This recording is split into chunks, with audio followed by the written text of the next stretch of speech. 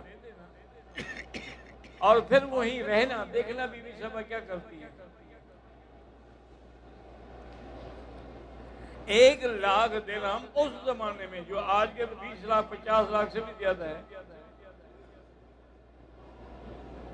بیوی صاحبہ کے پاس جب آئے تو آپ نے سارے غریبوں کو، مدینے والوں کو بلایا، جو بھی آتے گئے دیتی گئی دیتی گئی دیتی گئی. اس دن روزہ بھی تھا، روزے کا وقت ہو گیا، ہر چیز ختم ہو گئی، 1,00,000 تقسیم ہو گیا. تو آپ کی خادمہ نے کہا بی بی صاحبہ اگر آپ ہمیں بھی 1-2 ریال دے دیتی، درہم دے دیتی، آج ہم بھی اچھا کوئی کھانا بنا لیتے. انہوں نے کہا اس وقت تم نے یاد نہیں کیا، مجھے تو پتہ نہیں. یعنی اگر یاد دلاتی تو شاید میں دے دیتی، لیکن تم نے یاد نہیں دیا، مجھے پتہ کوئی نہیں. یعنی 1,00,000 درہم آئے اور شام سے پہلے پہلے، افطار سے پہلے پہلے ختم. عبداللہ ابن زبیر نے، آپ کے بھانجے ہیں، بی بی اسماء کے بیٹے ہیں، انہی کے نام پہ آپ کی کنیت تھی بی بی عائشہ کی ام عبداللہ، اور آپ کا تو کوئی بیٹا نہیں تھا. انہوں نے 2,00,000 درہم بھیجی اپنی بی بی کو، بی بی عائشہ کو. اس دن بھی یہ ہوا کہ بی بی کو روزہ تھا اور شام تک سارے پیسے چلا دیے، اور خود جو ہے افطار ہوئی کھجور اور پانی کے ساتھ کیا. جب عبداللہ بن زبیر کو پتہ ہے، انہوں نے کہا یار آپ ان کو روکنا پڑے گا، یہ کوئی بات ہے کہ سارے ایک وقت میں لٹا دو، کم سے کم آدمی اپنا تو خیال کرے نا کچھ. بی بی کو پتہ لگا کہ عبداللہ بن زبیر نے یہ کہا ہے، انہوں نے قسم کھا لی کہ آج کے بعد میں کبھی عبداللہ بن زبیر سے نہ بات کروں گی نہ اس کا ہدیہ قبول کروں گی.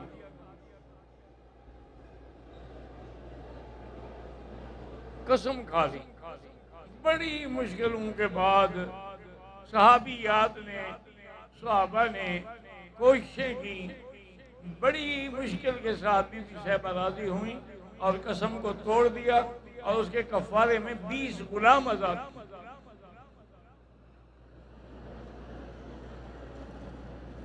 حالانکہ کفارے میں روزے بھی رکھ سکتی تھی، 7 ایام 3 روزے.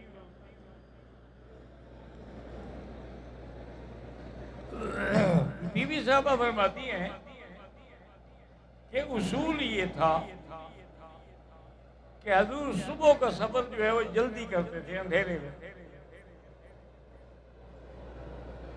کیونکہ یہ گرم علاقے ہیں نا، بعد میں گرمی پڑ جاتی ہے تو آدمی سفر نہیں کر سکتا.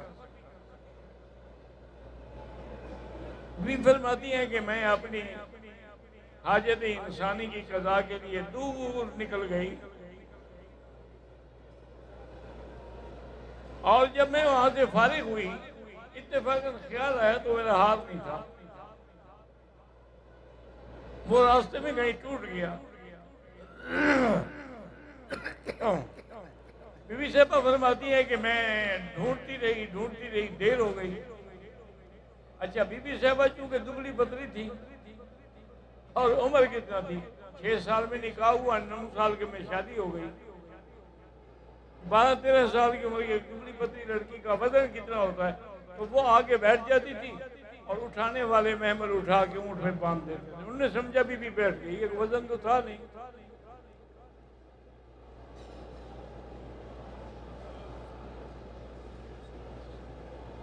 بی بی فرماتی ہے کہ جب میں واپس آئی تو دیکھا بھی قافلہ تو چلا گیا. میں پریشان ہو گئی اب کیا کروں. پھر میں نے یہی سوچا کہ اگر میں قافلے کے پیچھے دوڑتی ہوں ان کو میں نہیں پکڑ سکتی. اونٹوں کا چلنا اور ہے، بندے چلنا اور ہے. بہتر یہی ہے کہ میں یہیں سو جاتی ہوں. حضور پاک جب قافلہ رکے گا اترے گا تو میرا پتہ تو کریں گے نا. جب مجھے نہیں پائیں گے تو لازمی بات ہے مجھے ڈھونڈیں گے. تو میں ایک چادر لے کے کپڑا لے کے اسی جگہ، میں نے کہا اس جگہ تو آئیں گے نا کیونکہ یہ جگہ تو رات ہمارا قیام تھا.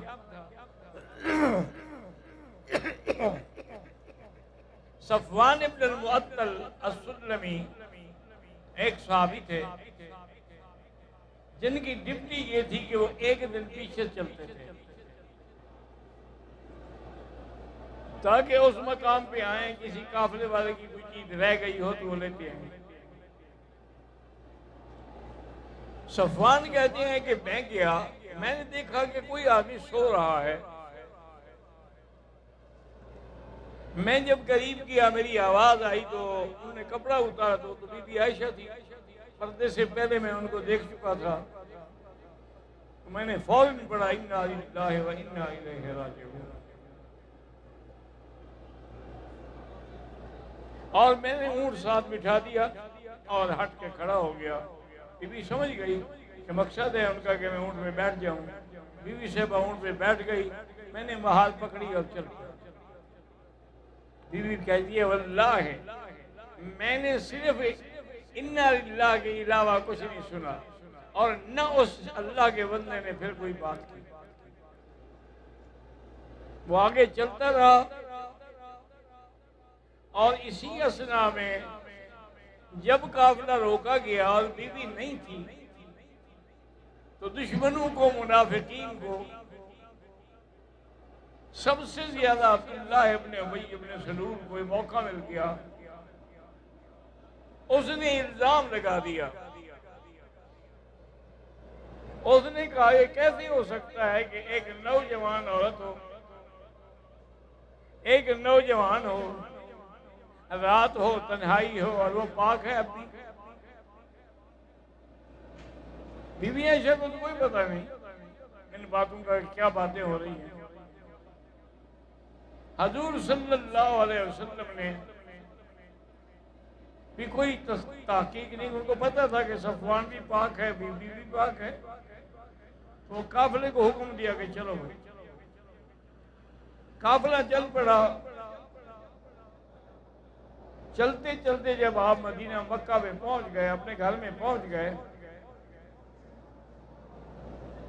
بی بی عائشہ فرماتی ہیں کہ مجھ سے تو حضور نے کچھ نہیں کہا لیکن وہ پہلے والا التفات جو تھا نا وہ نہیں رہا. بس اتنا آگے پوچھ لیتے کیف حال ہے، کیا حال ہے تمہارا، بس اور چل جاؤ. میں پریشان ہو گئی کہ حضور پاک کا اتنا مجھ سے بھی اتنا ہی برتنا. آخر میں نے کہا حضور اگر اجازت ہو تو میں ماں باپ کے گھر چلی جاؤں کیونکہ جب آپ توجہ ہی نہیں فرماتے. اور وہ ہاں چلی جاؤ. بی بی عائشہ فرماتی یہ بھی امتحان تھا. حضور پہلے ایسے جلدی جلدی اجازت نہیں دے دیتے تھے لیکن اس دفعہ جو آپ نے اجازت مانا ہے کہ آپ ناراض تھے. اور بی بی عائشہ صدیقہ رضی اللہ تعالیٰ عنہ کہتی ہے کہ میں گھر آئی، دیکھا کہ اب میرے ابا قرآن کھول کے بیٹھے ہیں اور رو رہے ہیں. اور میری اماں جو ہے، آپ کی والدہ کا نام زینب تھا، ام رومان جو ہے یہ کنیت ہے، وہ بھی بیٹھی ہوئی اللہ کا ذکر کر رہی ہے اور رو رہی ہے. میں بھی رونے روتے میں نے کہا کیا بات کیا ہے؟ انہوں نے کہا وہ تم صبر سے کام لو، اللہ ساری چونکہ اللہ حق جانتے ہیں، حق کا فیصلہ ہوگا. لیکن بی بی کہتے مجھے پھر بھی کچھ سمجھ نہیں آیا. وہ کہتے ہیں کہ اس زمانے میں گھروں کے اندر حمام یا لیٹرین یہ بنے ہوئے نہیں ہوتے تھے. رات کو عورتیں نکلتی تھیں اور دور جا کے قضاء حاجت کے بعد فارغ ہو کے واپس آتی تھیں. تو میں جا رہی تھی اور میرے ساتھ تھی مستح، اس کے پاؤں میں اس کا اپنا کپڑا جو الجھا تو گرنے لگی، تو اس نے کہا تیسا مستح، اللہ کرے مستح ہلاک و برباد ہو۔ میں نے کہا کیا کہہ رہی ہو؟ انہو رجل بدری، وہ بدری صحابی ہے، تم اس کی بربادی کی دعائیں کر رہی ہو؟ اور نے کہا عائشہ تم بھی بھولی بھالی ہو، تمہیں پتہ ہے کہ تمہارے خلاف باتیں کیا ہو رہی ہیں؟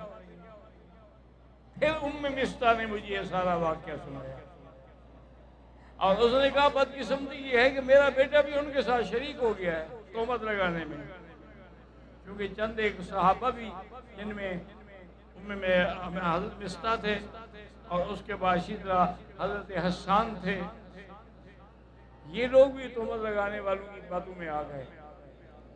بی بی عائشہ کہتے ہیں مجھے تو سب کچھ بھول گیا، اور قضا حاجت یہ جانا تھا وہ بھی بھول گیا، اور مجھے ایسا بخار چڑھا، میں گھر آئی، میری اماں نے سارے گھر کے کپڑے میرے اوپر ڈال دیے، لیکن میں پھر بھی تھک کر کانپ رہی۔ یہ کوئی معمولی بات تو نہیں تھی نا۔ تو انشاءاللہ زندگی باقی تو اس قصہ مبارک کو پھر پورا کرنے کی کوشش کریں گے۔